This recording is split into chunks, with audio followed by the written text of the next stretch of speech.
Welcome, Mountain Lions, to the Pineville Independent News broadcast. We're your lead anchors, Zach Mills. And I'm Cameron Billiter. We are so excited to bring you all the exciting things happening around our school, as well as a preview of things to come. Last week we had the Kentucky National Guard come and visit our juniors and seniors.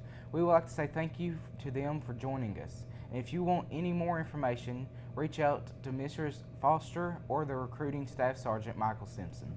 To start, we want to congratulate our coaches Brad Levy and our Pineville Mountain Lions for making it to region. Also, I'd like to congratulate my co-anchor, as well as coaches LG and Debbie Green, and our Lady Lions for making it as well. The district tournament last week was a huge success, and the entire staff did an amazing job putting the tournament together. Let's check in with sports reporter Cadence McQueen to talk to some of our players about their 51st district tournament performance.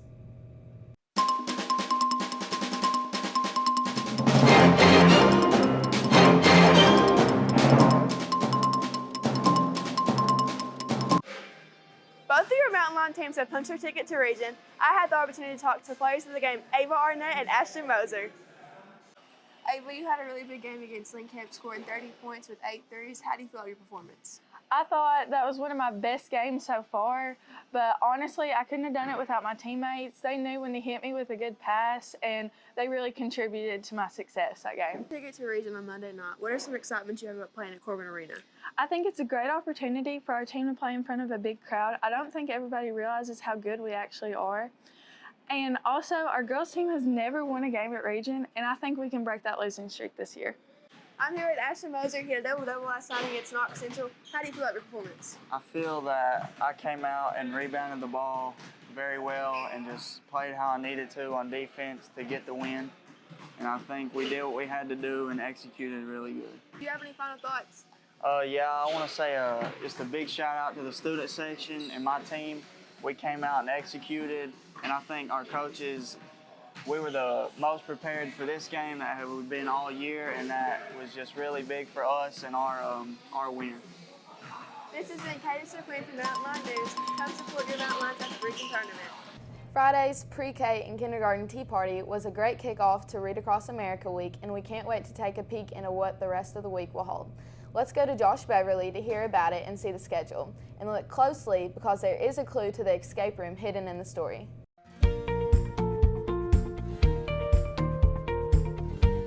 Hello everybody, welcome to the table. I'm your host Joshua Beverly. I got this fantastic guest with me, Miss North, and we're here to talk about Read Across America. How are you today, Miss North? I'm awesome, Josh. I'm so excited for this event. We've been working on it for a really long time, so I'm really excited to talk about it. And what are we doing here at Pineville to celebrate? What aren't we doing? We have so many things planned this week. And then for the high school, we're doing Welcome to Nevermore, which is a play off of the show Wednesday. And we're doing Edgar Allan Poe stories. So we're going to read several different Edgar Allan Poe stories and do activities related to those in the high school classrooms. I hope everybody enjoys. I hope you have fun. You know, reading can be fun. Reading doesn't have to be scary and long. Reading can be fun, and we want you guys to have a week of fun reading, just enjoying everything that we have. All right, well, I reckon that's it, folks. Thank you all for joining us at the table, and we'll see you next time. Kentucky weather stays unpredictable, and last week was no different. Let's check in with our awesome weathermen, Connor and Randall, to see what this week has in store for us.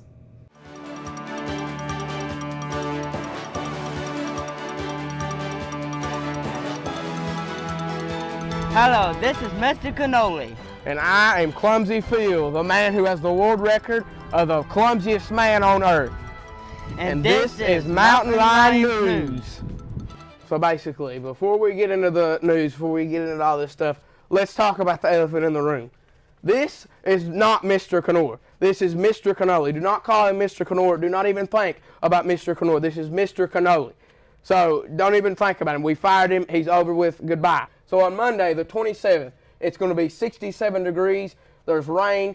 There's winds at 10 to 20 miles per hour. There's 70 chance of rain. Basically, a horrible day for me. Tuesday, and it is 57 Fahrenheit outside and 5 to 10 miles per hour wind speed. Wednesday, it is 61 degrees. It's partly cloudy skies. At least we'll have some decent weather. And it is going to be 61 degrees out on Thursday. So stay in, don't get wet, and try to have fun. Exactly. And for Friday, horrible way to end out the week. It is cloudy with showers, high 58, winds are at 5 to 10 miles per hour, and you have a 60% chance of rain. So basically, that's been Clumsy Phil. And Mr. Cannoli. And this has been Mountain Lion News.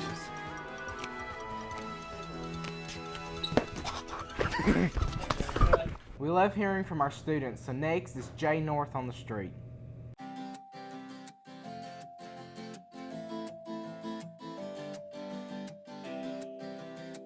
What's your favorite school lunch? Gotta say the corn dogs and the mac and cheese. The mac and cheese is extra cheesy, so that's it. Grilled cheese, 55. Grilled cheese. Corn dogs. Chicken sandwiches. Hamburger helper. Broccoli and cheese. Pizza. Pizza. Chili. Pizza. Chicken. Chicken strips. Mashed potatoes. Cheeseburgers. Hot dogs. Papa John's pizza. Pizza. The hot dogs too.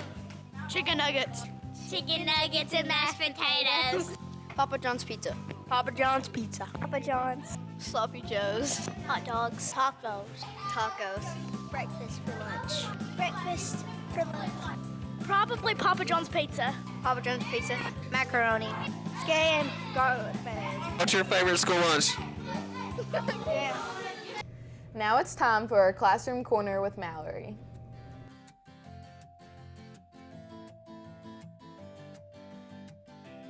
Who am I here with? Rachel. Okay, Rachel, which teacher at Pineville is most likely to be mistaken for a student? Miss Branscombe. Thank you. Miss Branscombe, yesterday during lunch, some of the student body voted you as most likely to pass for a student. What's your thoughts on this? I'm thankful that I still look young. Thank you. All right, who am I here with? Michaela Terrell. Okay, Michaela, which teacher at Pineville would you say is the most inspiring for you? Probably Redmond. Thank you. All right, who am I here with? Malachi Smith. All right. Who's one teacher that's most likely to be mistaken for a student? Miss Redmond. Thank you. Who am I here with? Evan Coley. Okay, Evan. Which teacher at Pineville would you say is the most inspiring for you? Probably Redmond. Thank you. Yesterday during lunch, some of the student body voted you as most likely to pass for a student and most inspirational. What's your thoughts on this? What was in the food? Thank you. I'm Mallory, and I'm here with Laura Mills. Okay, Laura, who do you think is the funniest teacher at school? Welch. Okay, thank you. Mr. Welch, yesterday during lunch, some of the student body voted you as funniest teacher. What's your thoughts on this? That's a no-brainer. Thank you. All right, who am I here with? What? Who do you think is the funniest teacher at Pineville? Jay North. Thank you. Who am I here with? Bergie. Who do you think is the best dressed teacher at Pineville? Jay North. Oh, he ain't a teacher, is he? Technically. It counts. Yeah, counts. Thank you. Jay North. All right. Who is the most inspiring teacher at Pineville for you? Oh, the most inspiring, does it have to be a teacher? He ain't really a teacher. Staff. The most inspiring staff member here, I have to give it to my man behind the camera right here in front of us, Mr. Jay North himself. I mean, he just inspires me to want to get out there, go get me some nice new kicks, some new clothes, look good, make everybody smile around. He just makes you want to be a better person. All right, good answer.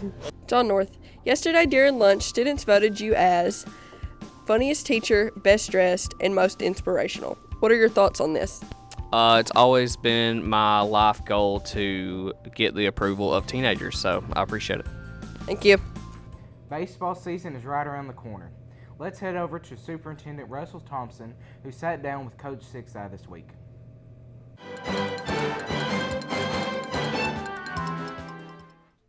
All right, for this week's Superintendent Spotlight, I've asked Coach Six Eye to join me. Coach, I appreciate you taking the time out of I know your busy schedule, but just introduce you a little bit. Coach Six came this year, and he's our high school health and PE teacher, 7 through 12, and he's also taken on the challenge of being our head varsity baseball coach. So, Coach, if you don't care, just, you know, you're not new to the community, but maybe some people don't know you. If you don't care, give us a little bit of background about yourself and what you've done and what's brought you here to Pineville, because we're very glad to have you. Yeah. Jeff Sixeye, that last name is pronounced Six-I, like the number 6 and letter I, and people look at that name and go, what in the world is this? So my background, first I've lived here in the community for 20 years, and prior to coming to Pineville, I was a college baseball coach for 21 years, and I was most recently the head baseball coach at LMU, at Lincoln Memorial, from 2003 to 2020. Number one, you know, I've known you, Coach, for quite a while, but I've always heard so many great things about Pineville, the school academically, number one, then also the community here. That has always been attractive from a distance for me. And so when the opportunity came and to be part of it, I was excited about that. As soon as you got in, I do want to say, and some of y'all may have seen it on social media, the direct impact, the instant impact you had on the fields over there, and how well you had them looking. They still look good. Yeah. They still look very good. But I do know recently that, and I forewarned you that those fields go underwater. And you know, with this last flooding that we had, you know, can you tell us a little bit about that and the impact that that's had on the field, that and the shape that it's in right now, and how we're going to overcome that? I just feel like do our best. That's one of our core principles. We call them the core covenants of our program. One of is do your best. And that means with whatever you're charged with, that's taking care of the baseball field, an assignment in class, a relationship with someone. Do your best. You know, my college coach told me, said, if you're going to put your name on it, it needs to be your best work. Well, I just wanted to take this opportunity to highlight the baseball program. I look forward to what we're going to be able to do to accomplish this season, and even further than that. But I did want to say thank you to your efforts thus far, and I know they're going to continue. And if there's any way that we can support, and you've already had great community support, very much so. I know, so we really appreciate that. But with that, Coach, I appreciate you, and I appreciate your time here this week on the Superintendent Spotlight. Thank you for having me. Thank you. Now, we've been going at this for a while, and I'm getting hungry. Let's see what our 6th grade's been cooking up. Everyone, it's Brody Fugit with Pineville School News. We're with the 6th grade class, and we're going to teach you how to make a grilled cheese.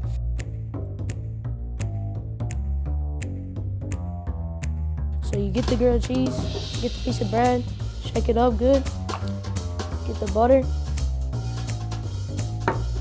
lay it on the grill, get the piece of cheese, lay it on there. Now you let it cook until it gets warm, gets brown, and then you flip it. Okay, you want to set the temperature to about medium and kind of let it cook for a minute. And here we're gonna flip it. It's nice and brown, looks good.